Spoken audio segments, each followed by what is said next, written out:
It's that time once again, as another My Hero Academia episode has come and gone. And this week, we're finally going to experience the school's festival. My reviews are going to work in a way where I talk about the new episode and its contents, while glancing over what I think was cool, talk about my favorite characters and moments in the episode, and then if I feel like there's anything worth mentioning in regards to it, I'll also talk about my least favorite character and moment. Also, I want to just apologize for this one getting out a little late. I'll be finishing up the series with this and the last two episodes in a more timely manner, so thanks for sticking with me. Now with that out of the way, let's settle in and enjoy Class 1A's performance. The episode opens up directly where the last one ended, with Gentle Criminal and La Brava held in an embrace as Hound Dog and the Ectoplasm clones finally converge on the site of last episode's battle. Gentle Criminal reaffirms the fact that he has come here to turn himself in for his crimes, which greatly surprises the pro-heroes. The surprise is more so over the fact that initially they have no idea who he is, but Ectoplasm recalls rather quickly that he is the villain who escapes quickly and posts random internet videos of his crimes. Hound Dog quickly apprehends him and asks if he is there alone, inquiring about his injuries and the destroyed ground nearby. Gentle Criminal holds to a false story that he tripped and fell, causing the crater to be formed. Hound Dog sniffs around a bit more and can tell that one of UA students is nearby. And just as he makes that realization, Deku comes falling out of the sky. Gentle admits that he has committed many crimes up until this very point, but the greatest crime that he has committed was kidnapping and brainwashing an innocent girl. While giving himself a nice sounding reason for his self-interest, he has lived the whole time for himself. Gentle Criminal has bet it all in his life, and fought up until he was left with only a heart that can feel for someone else. He acknowledges that he was happy his final fight was with Deku, and completely confesses to the heroes that all blame for crimes lies solely on him, and that they should pardon La Brava. She begins to cry as she realizes Gentle Criminal is completely trying to sacrifice himself for her sake, incredibly upset that she is causing him so much trouble by forcing him to do this.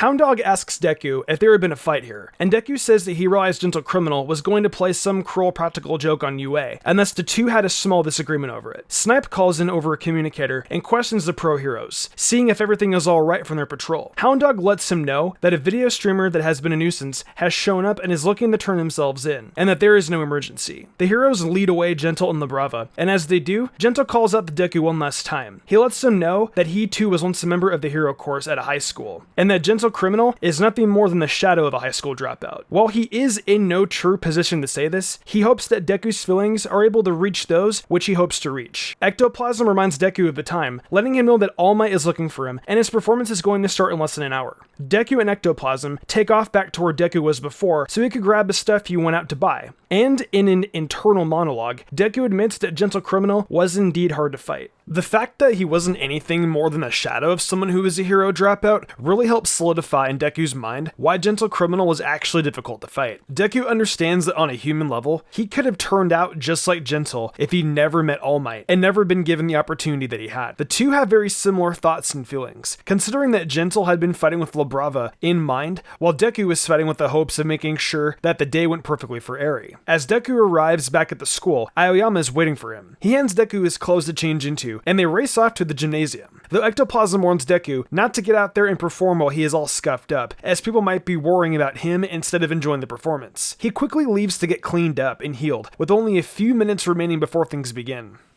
Backstage, All Might comes to deliver the news to Eraserhead that Deku has been located and he is getting himself together. Togata and Eri are standing nearby, and Eri sheepishly wonders if Deku isn't going to be out there dancing at all. Togata tells her not to worry, and All Might quickly covers his mouth, realizing he spoke too loudly, and Eri ended up hearing him. The gymnasium is absolutely packed of students who are awaiting the start of the concert, and Uraraka takes a quick peek from behind the curtain, realizing there are way more people here than she expected. The other students are still awaiting Deku, and aren't sure if they're going to be able to wait for him before they have to go out and perform. However, as the clock strikes 10 a.m., the lights in the gym go out and the curtain rises on the Class 1A band. The crowd cheers and roots them on, and amongst the sea of students, Togata holds Eri up on his shoulder, allowing her to get a great view of the stage. As it turns out, Deku made it on stage, all cleaned up and ready to go, just in time to perform and make Eri smile.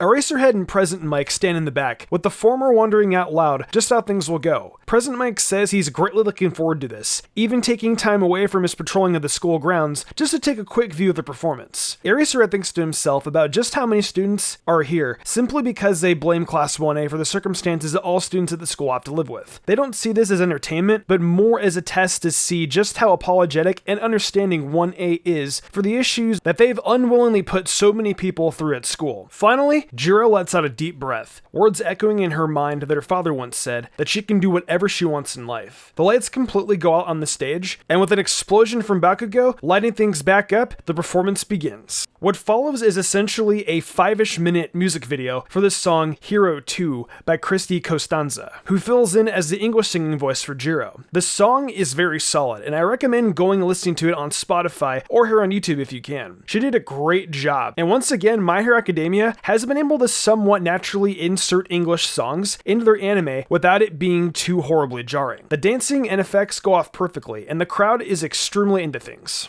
All in all, the performance turns into a major success, though hearing my talk about what essentially breaks down to just be a cool music video isn't what you're here for.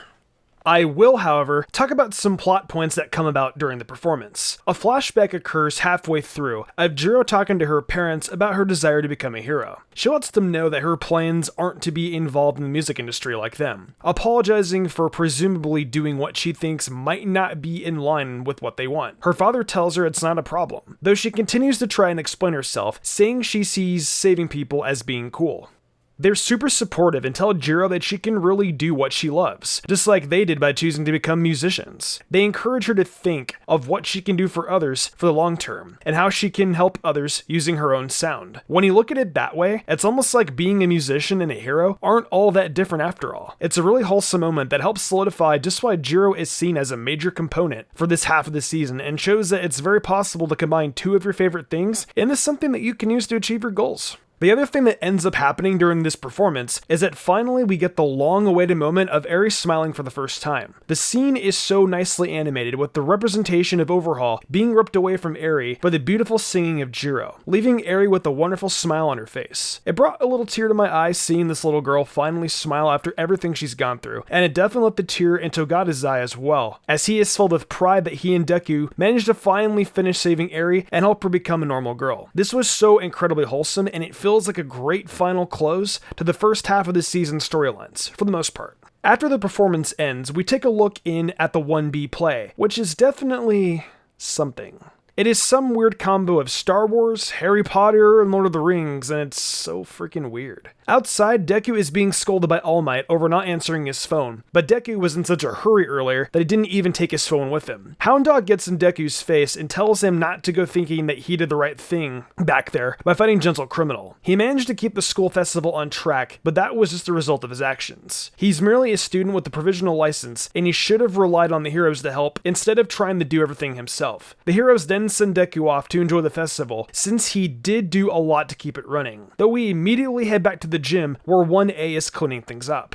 Deku runs into Togata, who has stayed behind waiting for him, and Eri quickly runs over to Deku to exclaim just how fun of a time she had. Her smile is wide and her eyes are glowing as she goes through it all for Deku, and that definitely gets the fledgling symbol of peace emotional. Deku lets her know that he is incredibly happy that she had such a good time, but he isn't able to spend much longer, as Mineta reminds him that he needs to be helping them clean up the gym. Outside, some students are thanking 1A for their performance, including the two students from a few episodes back that Bakugo overheard talking about the class's motivations behind the concert. They apologize because they ended up really enjoying the performance, and it seems that the thoughts and true feelings of 1A ended up reaching the other students.